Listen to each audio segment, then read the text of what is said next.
Olá pessoal, meu nome é Denis Brasileiro. Hoje a gente vai fazer uma aula especial sobre legislação de trânsito, voltada para o concurso da Polícia Rodoviária Federal. Vamos trabalhar aqui os principais assuntos que a gente acredita que pode cair no seu concurso agora da Polícia Rodoviária Federal. Então vamos lá, vamos ficar bastante atento a esses detalhes que a gente vai trabalhar aqui sobre o CTB e sobre as resoluções. Vem comigo!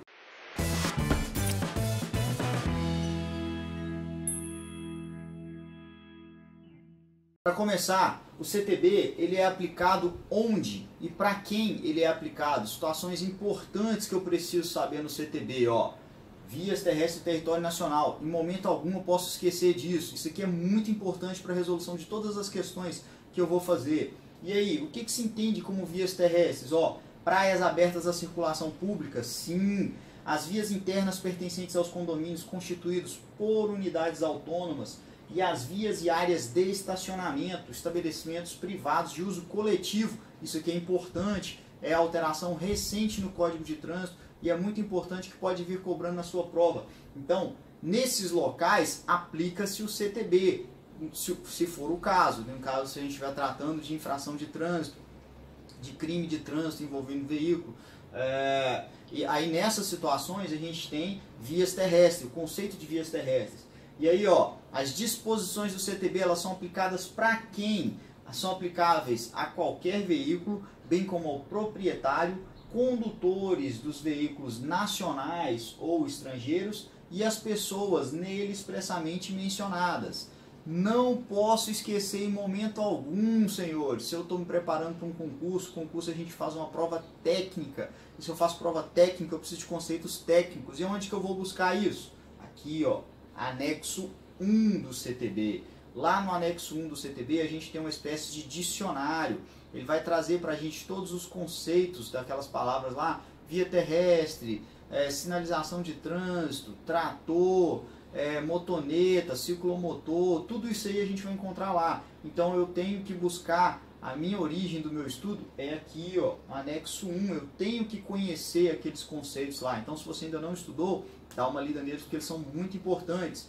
O CESP já veio cobrando questões onde o simples conhecimento do conceito de determinadas palavras que tem lá no anexo 1 era o conteúdo da questão. Então vamos ficar atento a isso. Composição do SNT dentro do sistema do Código Nacional de Trânsito. O que a gente tem aqui, ó?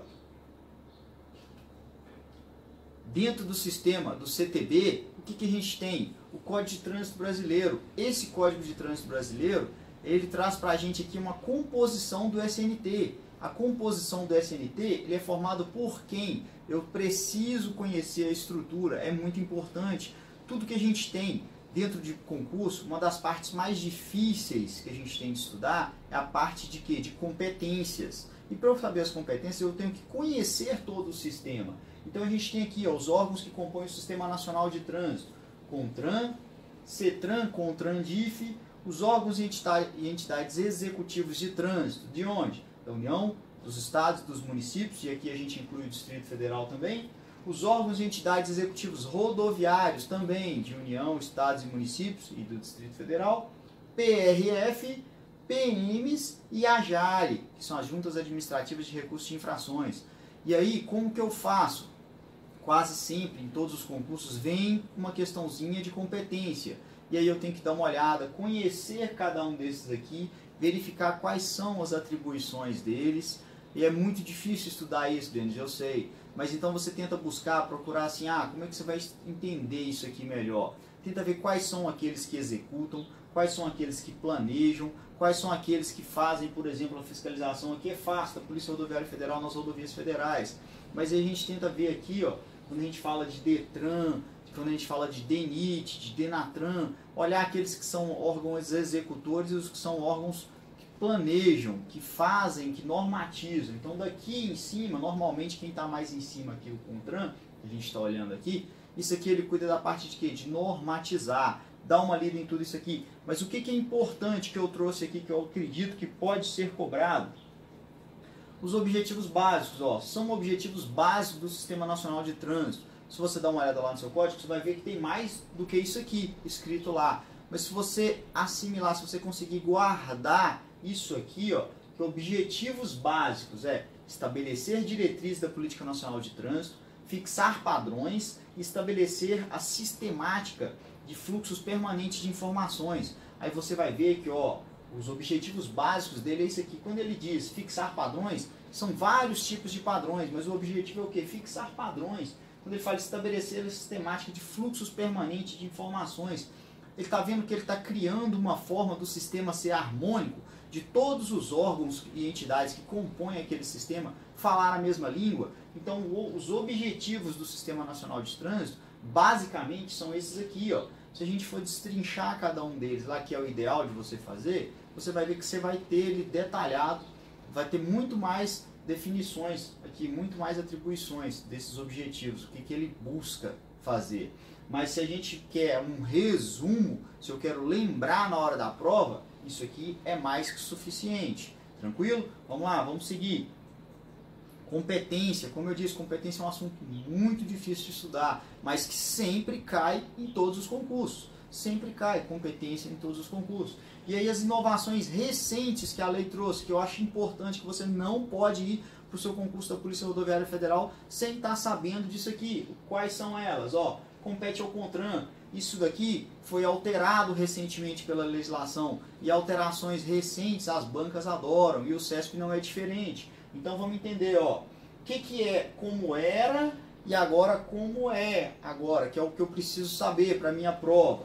Então agora não pode esquecer que compete ao CONTRAN estabelecer e normatizar os procedimentos para a aplicação das multas por infrações, a arrecadação e o repasse dos valores. Então, ó, importante que entrou aqui, ó, aplicação, arrecadação e repasse.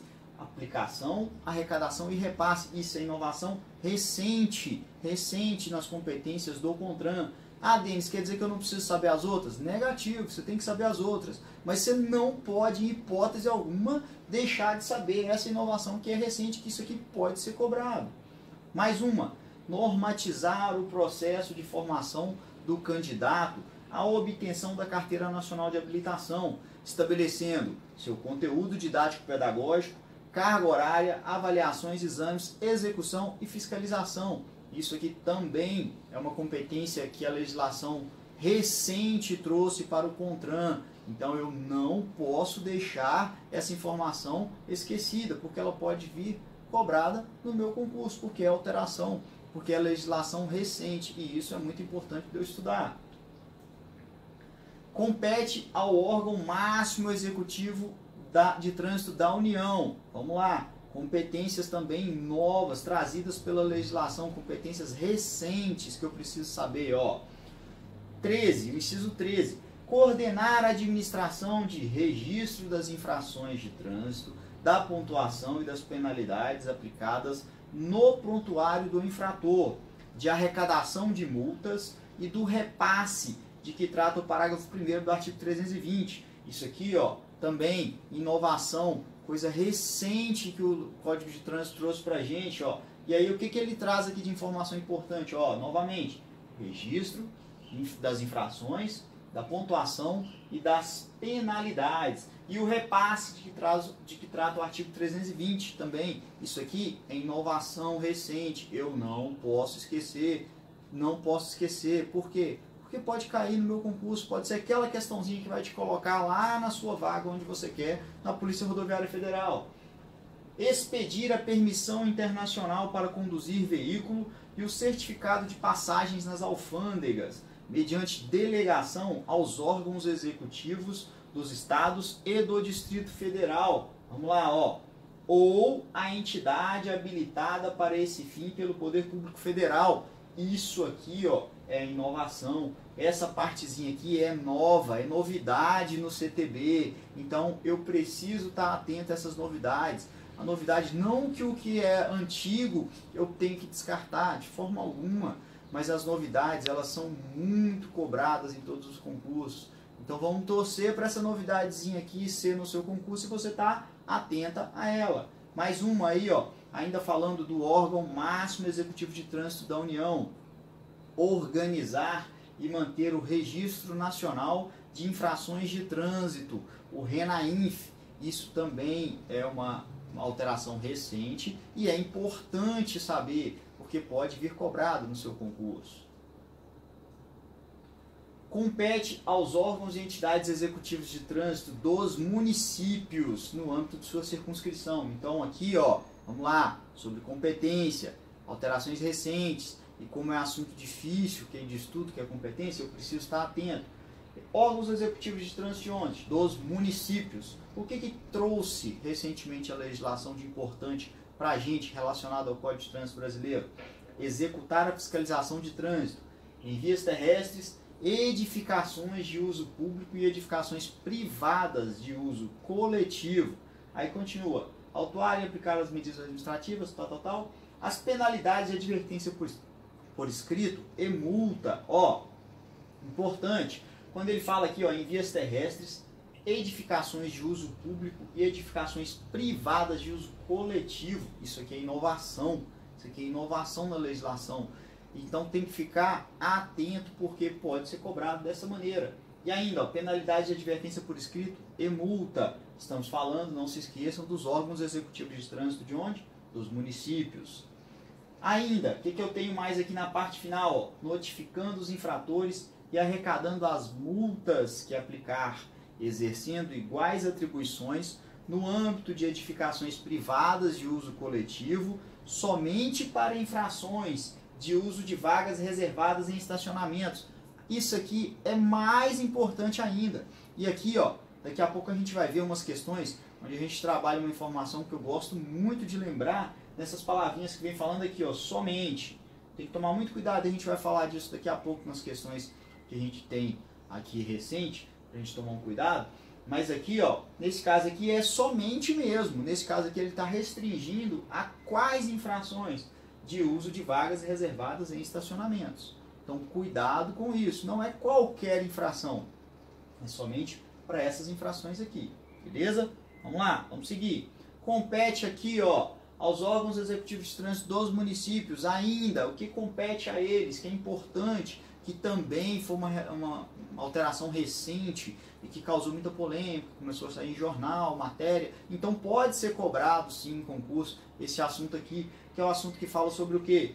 Registrar e licenciar na forma da legislação. Aí antes da alteração tinha lá ciclomotores, veículos de tração e propulsão humana e tração animal, mas agora mudou. A legislação nova, ela cortou, não tem mais como competência dos órgãos executivos de trânsito dos municípios registrar e licenciar ciclomotor. Então, se falar que um órgão executivo de trânsito dos municípios ele tem como competência registrar e licenciar um ciclomotor, está errado. Ciclomotor não é mais competência dos órgãos executivos de trânsito dos municípios fazer esse registro e licenciamento. Ah, de quem que é agora? Do Estado. Não é mais do município. Tranquilo? Não se esqueça disso. Foi um assunto bastante discutido aí quando teve essa alteração no CTB. Foi bastante divulgado em jornais, tal, então é um assunto importante que pode vir cobrado. Entrando já no assunto, saindo da parte de competência, é um assunto que eu considero, acho que de maior importância no seu estudo. Se você estudou mais ou menos a parte das normas gerais de circulação e conduta, então volta lá e antes da sua prova, ó, dá mais uma estudada, porque esse assunto é muito importante e praticamente proporcionalmente é o assunto que mais cai em todos os concursos. E nesse da PRF não pode ser diferente. Então, normas gerais de circulação e conduta é um assunto que você tem que estar com ele super afiado. Normas gerais de circulação e conduta é um assunto que costuma vir a maior quantidade de questões na prova. É um assunto até tranquilo de se estudar, porém tem alguns detalhes muito importantes e alguns detalhes que teve alteração recente na legislação e a gente vai falar sobre eles. Um deles é o que, ó? Uso de luzes em veículos. Fala que o que? Obedecerá às seguintes determinações. O condutor manterá acesos os faróis, está falando sobre o uso dos faróis, utilizando luz baixa durante a noite e durante o dia nos túneis providos de iluminação pública e nas rodovias. A inovação é aqui, ó. O restante não é novidade para nós, para a gente que já vinha estudando. Mas agora, aqui nas rodovias, é obrigatório o uso do farol. E aqui, ó, é farol, é luz baixa, luz baixa. Isso aqui parece ser um textozinho muito pequeno, mas tem muita informação importante aqui pra gente. Quando ele fala assim, ó, o condutor manterá acesos os faróis, é luz baixa. Aí vem durante a noite e durante o dia, nos túneis providos de iluminação pública e nas rodovias. Então, muito importante, não deixa isso aqui de lado, luz baixa. E a inovação, tranquilo? Vamos lá. Seguindo ainda, dentro do assunto ainda, falando sobre normas gerais de circulação e conduta, a gente tem outro assunto que foi alterado recentemente e eu preciso muito estar atento a isso aqui, eu não posso me esquecer. O que é o assunto que vem cobrado isso aqui, ó? As vias abertas da circulação, de acordo com a sua utilização, classificam-se em classificação das vias, tranquilo, assunto antigo, todo mundo já sabe. Trânsito rápido, urbanas e rurais, trânsito rápido, arterial, coletor e local. Nas rurais, rodovias e estradas. Aqui a velocidade não foi alterada, 80 trânsito rápido, 60, 40 e 30, arterial, coletor e local, nessa ordem. Mas aqui, ó, aqui sim, aqui é a parte importante que foi alterada recentemente. Porque eu tenho, se você vai lá, corre lá no seu CTB, dá uma olhadinha lá no artigo 60, você vai dar uma observada que aqui nessas velocidades aqui, ó, agora a gente tem novidade, né? Ó, 110, 100, 90. Aqui permanece os mesmos 60 para as estradas, mas nas rodovias a gente ainda tem alteração que foi feita lá, que antes a gente tinha que alguns veículos eram limitados lá, por exemplo, motocicleta. A motocicleta antes ela não entrava na maior velocidade, ela se encaixava nos demais veículos. Hoje não, hoje ela já está lá como um veículo lá que pode adquirir uma velocidade maior na via, que é permitido ela transitar uma velocidade maior. E aí o que eu tenho que observar? Isso aqui, ó, 110 e 100. Por que é a diferença de pista simples e de pista dupla? Pista simples e de pista dupla. Importante que eu preciso conhecer, que eu preciso observar. Se for pista simples 100 km, pista dupla 110. E aí eu tenho que olhar o que? O tipo de veículo e a velocidade. E quanto a tipo de veículo, no CTB eu vou ter lá determinados veículos. No CTB ele me amarra, ele traz para mim aqueles veículos. E aí eu não posso esquecer, quando eu estiver estudando isso aqui, ó, do seguinte, da resolução 396, que é a resolução que trata sobre a fiscalização do excesso de velocidade.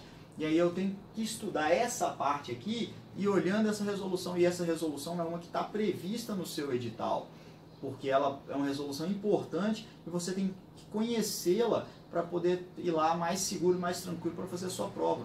Porque ela trata sobre a fiscalização de velocidade e nessa resolução a gente vai ter a seguinte situação, a gente vai ter lá um conceito diferente do CTB, que ele trabalha lá na resolução falando de veículos leves ou de veículos pesados para fins de fiscalização de velocidade. E no CTB ele me traz os veículos, ele já me traz aqui, ó, falando de ônibus, de caminhão, de motocicleta. Então, ó, diferente classificação do CTB, diferente classificação da resolução 396. Então, mas trata-se todos do mesmo assunto.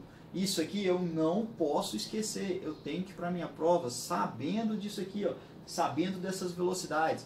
E aqui principalmente esse detalhezinho aqui, ó, pista simples e pista dupla. E lembrando que isso aqui é para onde não tiver sinalização regulamentada no local lá nas rodovias. Então, muito importante esse detalhe de pista simples e pista dupla, porque foi uma alteração recente, tem muita gente aí estudando que não se atentou para isso aqui. Então, na hora lá, se vier a sua historinha, porque normalmente o CESP costuma colocar as suas questões, às vezes em forma de contextualizada. Então, fica atento a isso aí e a esse detalhe, se é pista simples ou se é pista dupla, vai influenciar na velocidade permitida para o local. Importante, muito importante também, saindo aqui agora já falando, saindo da velocidade e partindo sobre o transporte de crianças, Quando eu vou falar sobre crianças, eu não posso deixar de estudar de forma alguma, que é uma resolução importante que está prevista no edital, resolução 277, que trata sobre o transporte de crianças.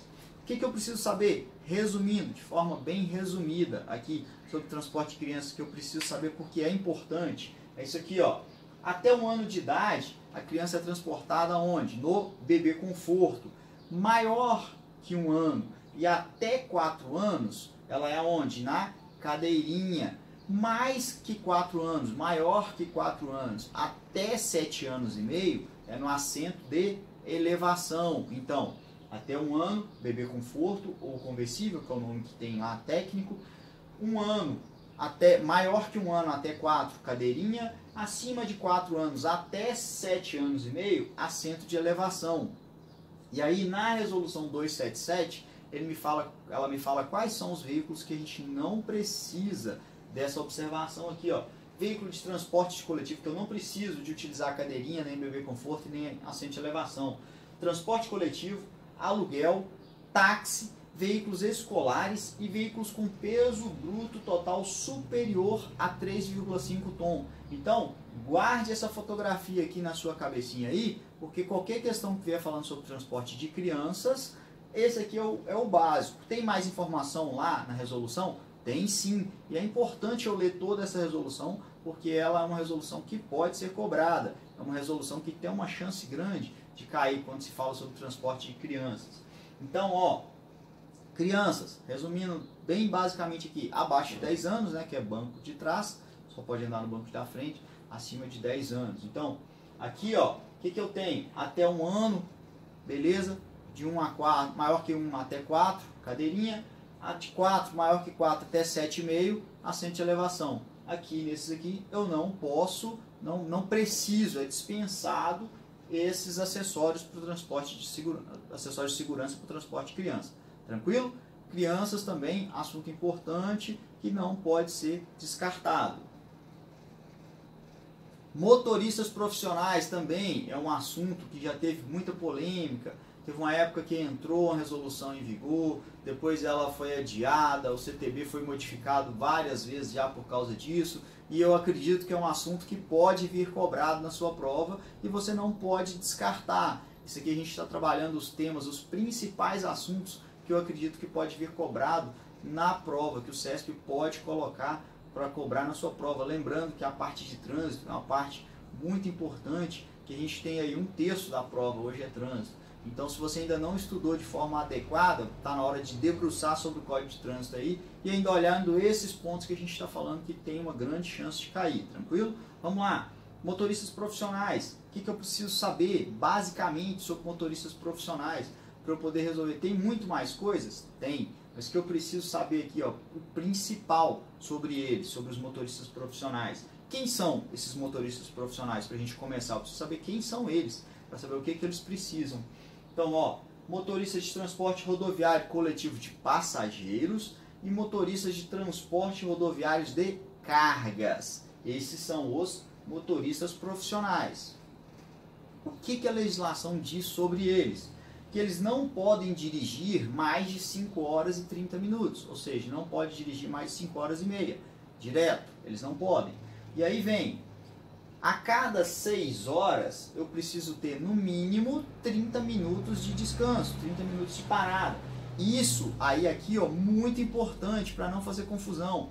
Esse a cada 6 horas ele tem que ter 30 minutos para os motoristas de transporte rodoviário de cargas. Então, ó, quem está transportando carga, a cada 6 horas ele tem que ter no mínimo 30 minutos de parada. Então por isso que fala que ele não pode dirigir mais 5 horas e meia. Então dirigiu 5 horas e meia, parou 30 minutos, depois ele pode voltar a dirigir novamente.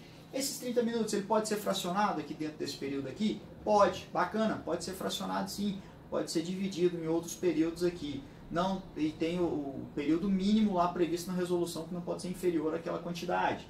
Mas aqui o que eu preciso saber de forma bem resumida, motorista de transporte de carga, ele não dirige dentro de 6 horas ali sem ter um intervalo de 30 minutos. Podendo ser fracionado esse intervalo, pode sim. O que não pode, dirigir mais de 5 horas e meia direto. Motorista de transporte coletivo de passageiros, ele não pode dirigir mais de 5 horas e meia também, é regra. Só que ele não pode, ó, a cada 4 horas ele tem que ter no mínimo 30 minutos de descanso, 30 minutos de parada. E aí como é que entra isso aqui, ó? Se é 4 horas, então ele não pode, na verdade, dirigir mais de 3 horas e meia. Então, no caso do transporte coletivo de passageiros, o máximo que ele pode dirigir direto é 3 horas e 30 minutos. E aí ele tem que fazer 30 minutos de parada. Então, é diferente. Motorista de transporte de carga, motorista de transporte coletivo de passageiros. Muito cuidado para a banca não te confundir. Colocar aqui, ó, trocar isso aqui, falar que o motorista de transporte de passageiro, a cada 5 horas e meia ele tem que fazer 30 minutos de parado, falando que ele pode dirigir isso aqui, não. Então aqui ele foi mais específico.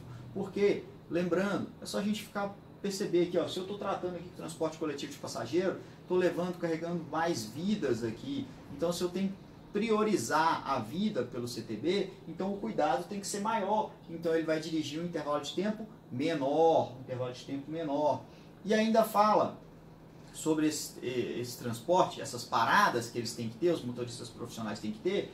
Resumindo aqui, ó, dentro de 24 horas, ele tem que ter pelo menos 11 horas de descanso, no mínimo 11 horas de descanso. E lembrando que para a primeira jornada dele, quando ele vai sair a primeira jornada dele, ele tem que ter um intervalo de 8 horas anterior, ou seja, para ele começar a dirigir essas 5 horas e meia ou as 3 horas e meia aqui que seja, se for o primeiro período, a primeira jornada dele, ele tem que estar vindo de um descanso de 8 horas. Isso dentro de um período de 24 horas. E onde que você vai achar mais informações sobre isso aqui? Ó?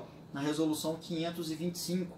Lá você vai encontrar mais detalhes sobre o motorista profissional, sobre esses tempos de intervalo, tempo de descanso. E eu acredito que isso aqui vai ser assunto do seu concurso. Se você não estudou isso aqui ainda, dá uma lida, dá uma olhada, tanto no CTB quanto na resolução 525, porque é um assunto importante e possivelmente vai ser cobrado na sua prova. Sobre sinalização, o que tem de interessante que trouxe aí na legislação recentemente aqui, ó, falando das vias internas pertencentes aos condomínios constituídos por unidades autônomas e nas vias e áreas de estacionamento de estabelecimentos privados de uso coletivo. E aí, sobre sinalização, o que eu preciso saber aqui, ó, que é super importante, a resolução 160. Resolução 160, que estabelece o anexo 2 do CTB. Essa resolução, ela é muitíssimo importante. Por quê? Porque ela já caiu em outros concursos, inclusive do CESP. O CESP já cobrou isso aí em outros concursos, essa resolução. Então ela é muito importante para mim, eu preciso conhecê-la. Ah, Denis, ela é muito extensa, ela é muito grande. Sim, mas você não pode ir para a sua prova sem deixar de dar uma lida. Pega e dá uma lida mais um pouquinho nela lá. Tenta entender um pouquinho a sinalização, como ela é feita lá dentro, para que serve, quais são as formas de sinalização. Tenta fazer um resuminho dela lá, mas presta muita atenção nessa resolução, porque é uma resolução passível de ser cobrada. É uma resolução importante que pode vir a ser cobrada. Aqui, ó, passando já agora sobre o que? Sobre classificação dos veículos. Resumozinho básico para a gente aqui, às vezes é difícil de entender, de visualizar isso aqui lá no código. Então só coloquei em forma de colunas aqui na tabela para a gente poder perceber o seguinte, ó, a classificação dos veículos. Os veículos se classificam quanto à tração, quanto à espécie e quanto à categoria. Quanto à tração, eles podem ser automotor elétrico, de propulsão humana, de tração animal, reboque ou semi-reboque. Essa é a classificação dos veículos quanto à tração. E aí muito cuidado, que isso aqui é facílimo de ser confundido. Então você tem que entender, ó, a classificação quanto à tração é essa aqui, ó, automotor, elétrico, propulsão humana, tração animal, reboque ou semi-reboque. Por que isso aqui? Isso aqui é muito importante, eu tenho que estar atento, porque a banca pode querer me confundir. Ela vai vir aqui, o CESP adora fazer esse tipo de questão. Ele vem colocando assim, por exemplo, ó, os veículos classificam-se quanto à espécie, como automotor, elétrico, propulsão humana, tração animal, reboque ou semi-reboque. Aí você vai fala assim, ah, é isso aqui mesmo. Aí você marca certo. Automotor, elétrico, aqui está certo. Só que a classificação não é quanto à espécie, é quanto à tração. Então, quanto à tração, são essas classificações aqui. Quanto à espécie, eu tenho essas aqui, ó, de passageiros, de carga, misto, competição, tração, espécie de coleção. E aí dentro de cada uma delas eu tenho outras classificações. E quanto à categoria, oficial, de representação, particular, de aluguel e aprendizagem. Então eu tenho que entender, eu tenho que conseguir olhar para a classificação do veículo e saber se classifica quanto à tração, espécie e categoria. E dentro dessas classificações aqui tem as outras, automotor, elétrico. Por exemplo, quanto à espécie, um veículo de passageiro. Lembrando que o mesmo veículo, ele tem várias classificações. Vamos supor, quando a gente fala aqui ó, da bicicleta, a bicicleta ela é um veículo que classifica-se quanto à espécie como de passageiro, mas a bicicleta é um veículo que se classifica quanto à tração como de propulsão humana. Então é isso que eu quero que vocês entendam, que eu quero que vocês observem. Se você passou, deu só uma lida nessa parte aqui sem fazer essa parada, essa pausa e entendendo essa situação aqui, volta, dá mais uma lida lá, dá mais uma olhada. Por quê? Porque isso aqui é muito importante, porque a banca vai querer te confundir quanto a isso aqui, porque é um assunto fácil de ser confundido. E assim, quem está elaborando a prova, ele gosta muito disso aqui para colocar, por quê? Porque são as partes que vai te causar confusão, que são as partes difíceis de serem estudadas. Então isso aqui é um assunto que você tem que ficar atento, mas aqui não. Aqui a gente sabe que é um assunto polêmico, que é um assunto difícil, complexo, então eu vou ficar atento, eu não vou deixar a banca me enganar nesse sentido aqui, beleza? Vamos lá, cuidado com essa classificação. Assunto também que eu acredito que pode cair, muito importante, que a gente tem aqui ainda dentro do CTB, sobre o que? Identificação do veículo, registro de veículos, licenciamento de veículos. Isso aqui é assunto muito importante, tem que estudar mesmo isso aqui, essa parte lá. E eu não posso confundir que identificação do veículo, quando eu estou estudando lá, eu não posso confundir, além da identificação do veículo, coisas que o pessoal confunde muito. Isso aqui, registro e licenciamento. Registro é uma coisa, licenciamento é outra. Eu não posso confundir essas duas situações aqui. Eu não posso achar que isso aqui são sinônimos, são coisas distintas. E são assuntos muito importantes que eu tenho que pegar e ler lá no CTB. Isso aqui eu não posso deixar. E aqui dentro desse assunto aqui, o que eu acho muito importante, que também é uma alteração recente e que ainda tem muita gente aí, inclusive na fiscalização, que não sabe como é que isso aqui tem acontecido. É isso aqui, quando ele fala para mim o seguinte, é obrigatório o porte do certificado de licenciamento anual. Aí vem, o porte será dispensado quando no momento da fiscalização for possível ter acesso ao devido sistema informatizado para verificar se o veículo está licenciado. Então, o porte ele continua sendo obrigatório. O porte do certificado de licenciamento anual ele continua sendo obrigatório, mas tem uma ressalva. Ele pode ser dispensado nessa situação, se no momento da fiscalização for possível consultar no sistema informatizado. Então, não quer dizer que o porte deixou de ser obrigatório. Não, não é isso. O porte continua sendo obrigatório. Porém, agora tem a possibilidade, se no momento da fiscalização tiver acesso aos sistemas informatizados e verificar que o veículo está licenciado, então aí vai acontecer o quê? Aí pode ser dispensado nessa situação. Muito cuidado com isso aqui. É um negócio recente, é uma alteração recente e que pode vir cobrada na sua prova. Se você passou batido nela também, agora você já sabe. E dá mais uma olhadinha lá para saber disso aqui. Não pode errar, não pode confundir. Que isso aqui não quer dizer que o porte deixou de ser obrigatório. Não é isso.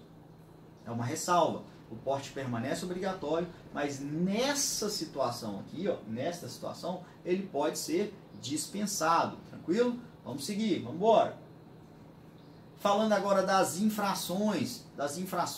Infrações também, outro assunto difícil da gente conseguir assimilar, da gente conseguir separar. Mas aí nas nossas aulas aí no site, dá uma olhadinha aí, se a gente olhar nas nossas aulas de legislação de trânsito, as infrações elas já estão separadas pela gravidade. Então é uma coisa que às vezes costuma dar uma certa confusão, uma certa dificuldade de memorizar, mas então dá uma olhada nas nossas aulas aí para verificar que elas estão separadas por gravidade. Mas aqui, a gente vai falar especificamente hoje, não sobre a gravidade delas, a gente vai falar sobre as alterações que tiveram recentemente, que mudaram algumas infrações, ela alterou a gravidade de algumas infrações.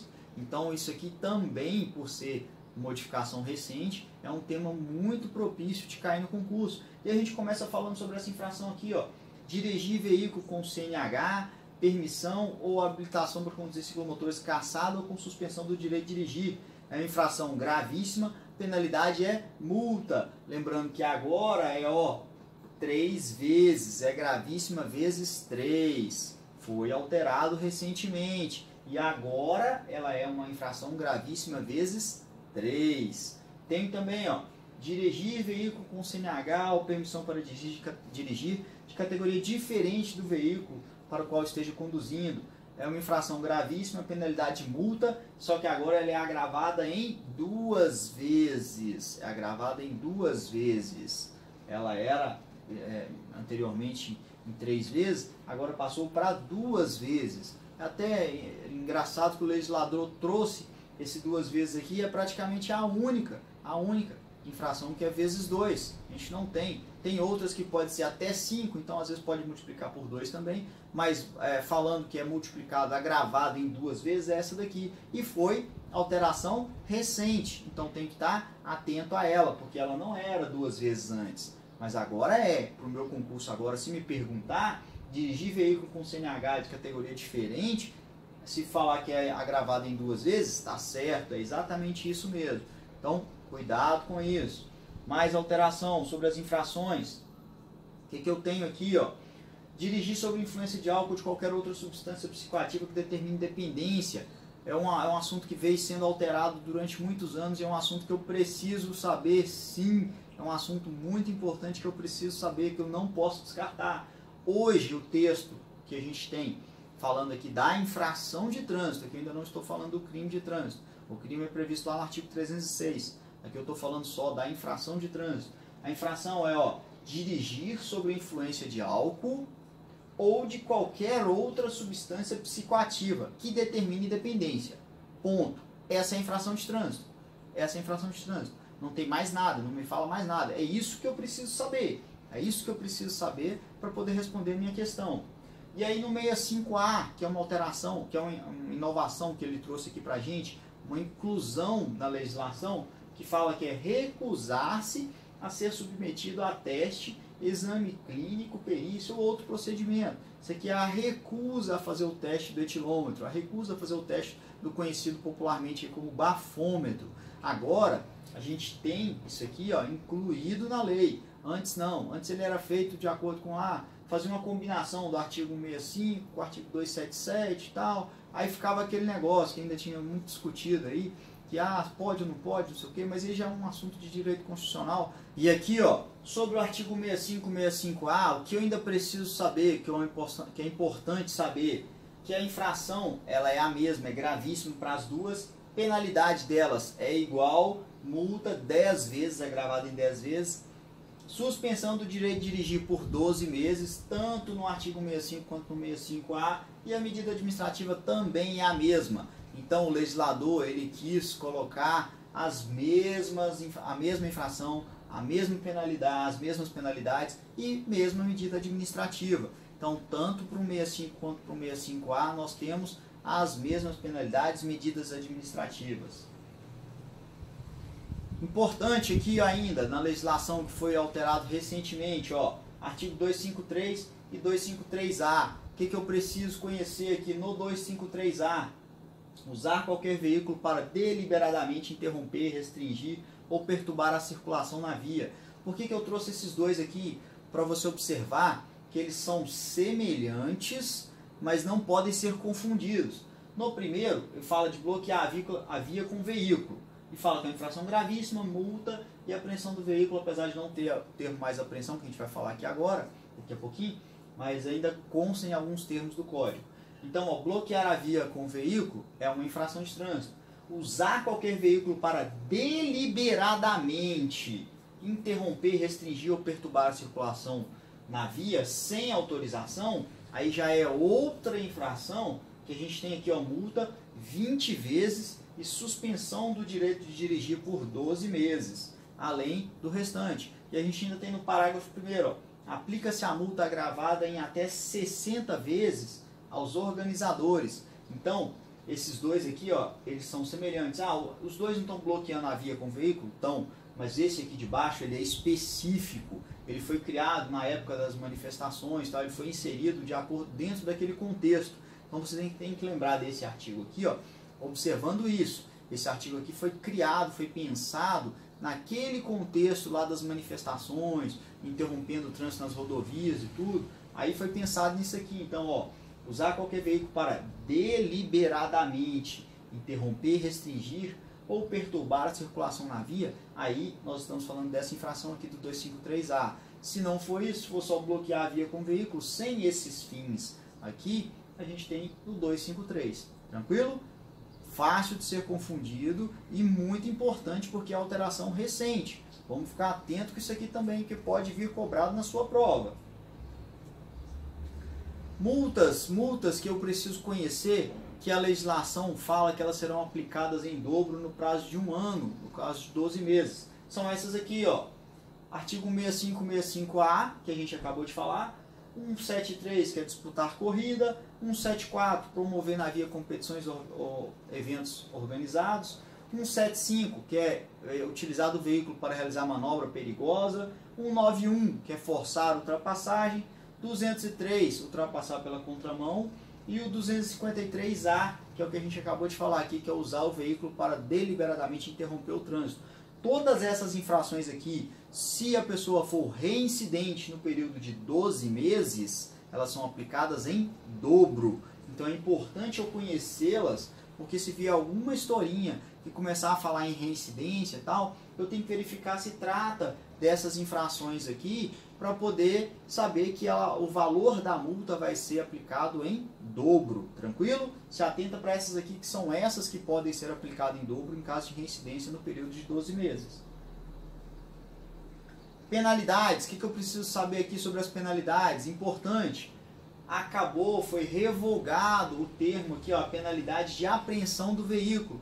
Ah, Denis, mas eu estou olhando o meu código aqui, ainda tem vários pontos que falam sobre apreensão. Sim, foi uma falha do legislador, que ele revogou aqui o termo apreensão, mas em diversos trechos do CTB ainda consta, mas ela não existe mais, foi revogada. A apreensão de veículo não é mais uma penalidade de trânsito, ela foi revogada.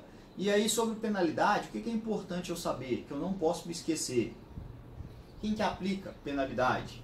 Quem que aplica penalidade, isso aqui é um assunto que sempre foi muito importante saber em prova que tem cobrando sobre legislação de trânsito. Quem aplica penalidade é a autoridade de trânsito, beleza? Vamos lá, vamos seguir. A quem ela é aplicada? Ó, o principal condutor do veículo. Aí é uma novidade, é uma inovação que sobre a legislação trouxe aqui, a quem aplicar a penalidade, a quem impor as autuações de trânsito, a multa. Aí a gente tem essa figura aqui do principal condutor, que é uma figura nova na legislação. E aí a gente tem que tomar bastante cuidado. Ó. O principal condutor do veículo, ele é indicado, ele pode ser indicado lá pelo proprietário. E aí a gente tem que ele vai ser excluído do Renavan no caso de transferência, do requerimento tanto do próprio condutor ou do proprietário, e indicação de outro principal condutor. Isso aqui é aqueles veículos, por exemplo, que a gente tem de pessoa jurídica, que a gente tem lá, às vezes, um motorista que normalmente, habitualmente, ele dirige aquele veículo. Para evitar de ter que ficar fazendo todas as vezes que tem alguma multa, alguma coisa assim, indicação de condutor infrator, já vem o nome do principal condutor, que aí já vai sair em nome dele as infrações, alguma coisa assim. Agora, ó, não sendo imediata a identificação do infrator, trecho novo da legislação que eu quero que vocês se atentem. E falando, o principal condutor ou proprietário do veículo tem 15 dias de prazo após a notificação para apresentá-lo. E aí, antes a gente só tinha o proprietário, agora a legislação deu também essa possibilidade ao principal condutor para identificar quem era o condutor naquele momento. Então agora eu tenho a figura do proprietário e a figura do principal condutor podendo fazer isso aqui, ó, apresentar quem era o condutor no momento daquela infração. E aí mais embaixo ainda tem, ó, ao fim do qual, não fazendo, será considerado responsável pela infração o principal condutor ou, em sua ausência, o proprietário do veículo. Então essa figura aqui, ó, de principal condutor é inovação trazida na legislação. E se é inovação, eu tenho que ficar atento porque pode ser cobrado, beleza? Sobre os crimes de trânsito, outro assunto muito importante que você tem que estudar, porque provavelmente vai cair também uma questão sobre crimes de trânsito. É um assunto muito tranquilo, muito fácil de estudar, tem algumas polêmicasinhas, mas que eu preciso, ó, conhecer muito os crimes de trânsito, eu preciso conhecer as disposições gerais. Nas disposições gerais, eu tenho que estar atento àquelas disposições gerais. Quando fala que, por exemplo, quando é excluído a Lei 9.099, nos casos que exclui a Lei 9.099, os casos que tem constando lá nas disposições gerais, eu preciso conhecer, isso eu tenho que estar atento, eu preciso conhecer. E dos crimes em espécie também. Os crimes em espécie eu tenho que pegar e dar uma olhadinha, dar uma lida neles. Lembrando que lá nos crimes de homicídio culposo e lesão corporal culposa, tiveram alterações recentes nas penas, que agravou o patamar delas. Inclusive é um assunto que teve bastante em voga também, aí, teve bastante em discussão nos jornais, nos principais jornais, que trata referente à fiança. Então a gente tem que olhar lá nesses crimes sobre a alteração da pena, e é importante quando a pessoa está, por exemplo, comete um crime lá relacionado ao uso de bebida. Então, muito cuidado com todos os crimes, olha crime por crime, lê todos os detalhes deles lá, porque crime de trânsito também é um assunto pesado que tem grande chance de cair na sua prova. Vamos lá, vamos falar um pouquinho agora sobre o CESP, para gente uma coisa que eu gosto muito, e aqui essa dica aqui, ela serve não só para as questões de legislação de trânsito, mas para todas as questões de prova do CESP. É uma característica do CESP que você tem que saber. Tá vendo aqui, ó, vem comigo, questão aplicada em 2017. Fala assim, ó, de acordo com o CTB e as resoluções do CONTRAN, sobre a condução de veículos automotores, julgue o item a seguir. Aí ela fala assim para mim a questão, ó, é vedado em quaisquer hipóteses que o veículo utilizado para o transporte de carga indivisível exceda os limites de peso e dimensões estabelecidos no CTB. Ó, cuidado, tá errado. Quando o CESP fala assim, ó, é vedado em quaisquer hipóteses, tudo que ele falar, tudo que a banca CESP falar, restringindo ou ampliando demais, você toma muito cuidado. Palavrinhas que são aqui, ó, desse jeito aqui, que ele fala pra mim, sempre, nunca, jamais, somente, todos, palavras desse tipo essa aqui, ó, em quaisquer hipóteses, em todas as hipóteses. Quando ele fala assim, quando ele limita, quando ele generaliza, fala tudo, tem que prestar muita atenção, porque a chance de estar errado é muito grande. Não quer dizer que sempre vai estar errado, mas a chance de estar errado é muito grande. Então, todas as vezes que você vir essas palavrinhas, nunca, jamais, somente, sempre, todas, ou genéricos dela, em quaisquer hipóteses, abre o olho, liga o alerta, porque a chance de estar errado é muito grande. Vamos ver mais uma que o CESP fez a mesma coisa, ó. Essa aqui, ó, aplicada no MPU em 2015. Ele fala para nós, com base nas disposições do CTB e nas resoluções do CONTRAN, julgue o item subsequente relativo a CNH para condução de veículos e... Vamos ver mais uma questão que o CESP cobrou assuntos desse mesmo jeito. Foi em 2015 no MPU, ó. Com base nas disposições do CTB e nas resoluções do CONTRAN, julgue o item subsequente, relativo a CNH para a condução de veículos e as condições de tráfego dos veículos. Vamos lá. O condutor portador de CNH de categoria D cometerá infração de trânsito gravíssima ao conduzir um veículo motorizado utilizado no transporte de passageiros, cuja lotação exceda 8 lugares, excluído o motorista, uma vez que somente o portador de CNH de categoria E está habilitado para conduzir esse tipo de veículo. Ó, mais uma vez, ele falou para mim um monte de informação, tal, e no final ele falou assim, ó, uma vez que somente o portador de CNH de categoria E está habilitado para conduzir esse veículo. Não é isso. Quando ele falou que somente, ele tornou o quê? Errado. Por quê? Condutor portador de CNH de categoria D cometerá infração de trânsito ao conduzir um veículo motorizado utilizado no transporte de passageiros? Não, a habilitação está certa. Categoria E é para veículo articulado. Categoria E pode dirigir esse veículo aqui também? Pode, mas não é somente. Então, muito cuidado nessas questões que tragam esses termos. Somente, nunca, jamais. Não quer dizer necessariamente que vai estar errado, mas eu tenho que tomar bastante cuidado, porque a chance de estar errado é muito grande. Então eu sempre falo isso para todos os alunos, para tomar muito cuidado com esses detalhes. E o CESP adora esse tipo de questão. Ele adora esse tipo de questão, onde às vezes ele traz um pouquinho, um texto bem pequenininho e coloca lá alguns termos que restringem ou que ampliam demais o contexto. Então, muito cuidado com isso. E a gente sabe que nessa situação aqui eu tenho que tomar cuidado e nesse caso está errado, beleza? Sobre as resoluções, o que a gente tem para falar sobre as resoluções aqui, ó? Resoluções é um assunto muito amplo. Aqui a gente está fazendo um resumão. Então, a gente tem lá o quê? 48 resoluções para serem estudadas para esse concurso da Polícia Rodoviária Federal. Se eu tivesse que destacar hoje algumas resoluções, Denis, eu já li todas e agora eu vou revisá-las. Beleza, você fez os seus resumos? Estude seus resumos. Agora, se você não leu nada até agora, mas eu acredito que você já leu, mas se você não leu nada até agora, resoluções que você não pode dispensar, que você não pode ir para a prova sem conhecê-las. São todas essas aqui, ó. Dá uma olhadinha direitinho nelas aí, que isso aqui foi o que eu dei uma enxugada das 48 e tirei essas 26 resoluções aqui, que são as que eu acredito que você não pode ir para a prova sem saber. Possivelmente teremos algumas questões também sobre as resoluções na prova. E essas aqui não quer dizer que só essas aqui que vão cair. É um palpite meu de acordo com o peso que a gente tem, que a gente sabe que essas resoluções têm, na importância do dia a dia da fiscalização e na importância do contexto recente que a gente tem aí, histórico da legislação de trânsito, que foram essas inovações trazidas aí, algumas que foram modificações, tudo. Então essas resoluções são umas que eu acredito que você não pode deixar de ir para a prova sem sabê-las, tranquilo? Pessoal, finalizando então, para todos que vão fazer a prova da Polícia Rodoviária Federal, eu desejo que sorte para todos, mas a sorte ela vem de acordo com o seu esforço. Eu desejo muito mais além da sorte, eu desejo que você tenha uma boa memória para lembrar de tudo que você estudou, que você tenha uma boa tranquilidade para a hora da prova, porque isso faz diferença na sua prova.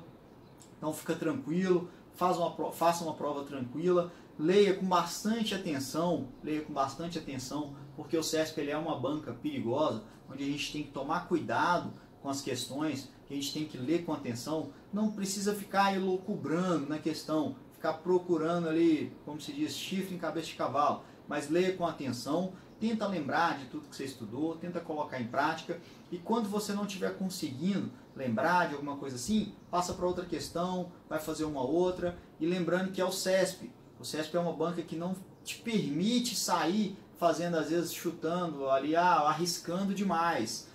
Faça a sua prova primeiro, marca todas as questões que você tem aquela plena certeza. Depois que você fez, dá uma olhada assim para ver quantos pontos mais ou menos você acha que tem ali. Se você fez poucas questões, aí você tem que necessariamente arriscar. Por quê? Porque não adianta você marcar só um pouquinho e achar que aquelas ali vai dar para você passar. É um concurso que vai ter que tem uma concorrência muito grande.